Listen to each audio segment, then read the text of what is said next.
ఆంధ్రప్రదేశ్, తెలంగాణ రాష్ట్రాల్లో కోళ్ల మరణాలు పౌల్ట్రీ పరిశ్రమను కుదిపేస్తున్నాయి. అసలు ఈ మరణాలకు కారణమేమిటి? ఏం చర్యలు తీసుకోవాలి? ఈ వీడియోలో మనం తెలుసుకుందాం. కోళ్ల మరణాల స్థితిగతులు.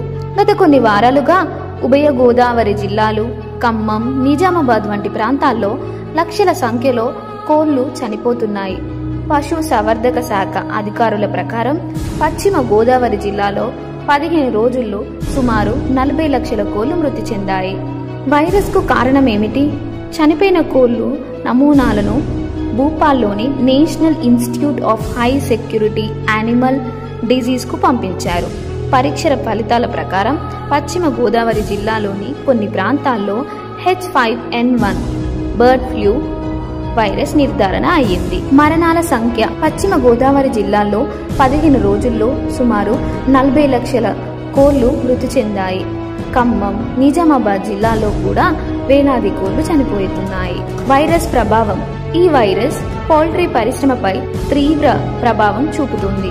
కోళ్ల మరణాలతో కోడిగుడ్ల ఉత్పత్తి తగ్గింది, ఎగుమతులు తగ్గాయి, పౌల్ట్రీ రైతులు ఆర్థికంగా నష్టపోతున్నారు. ఈ వైరస్ వ్యాప్తికి కారణాలు. నిపుణుల అభిప్రాయం ప్రకారం కోలేరు ప్రాంతానికి వలస వచ్చే పక్షుల ద్వారా ఈ వైరస్ వ్యాపించి ఉండవచ్చు.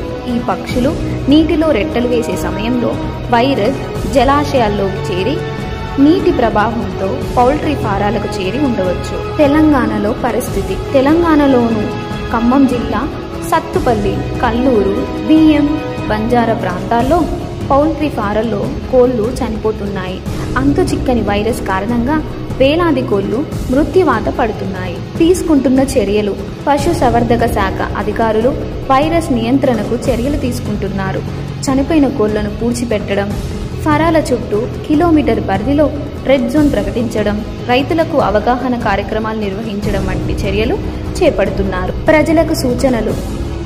కోడి మాంసాన్ని సరిగ్గా ఉడకబెట్టి తినడం ద్వారా వైరస్ సంక్రమణను నివారించవచ్చు.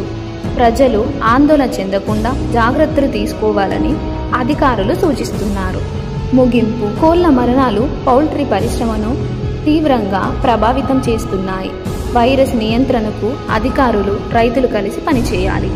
ఈ వైరస్ ప్రభావంతో పౌల్ట్రీ రైతులు తీవ్ర నష్టాలను ఎదుర్కొంటున్నారు. ప్రభుత్వం, సంబంధిత శాఖలు సమన్వయత్వంతో పనిచేసి ఈ సమస్యను త్వరగా పరిష్కరించాలని ఆశిద్దాం. మరిన్ని తాజా సమాచారం కోసం మా ఛానల్ని సబ్స్క్రైబ్ చేసి, లైక్ చేసి, షేర్ చేయండి.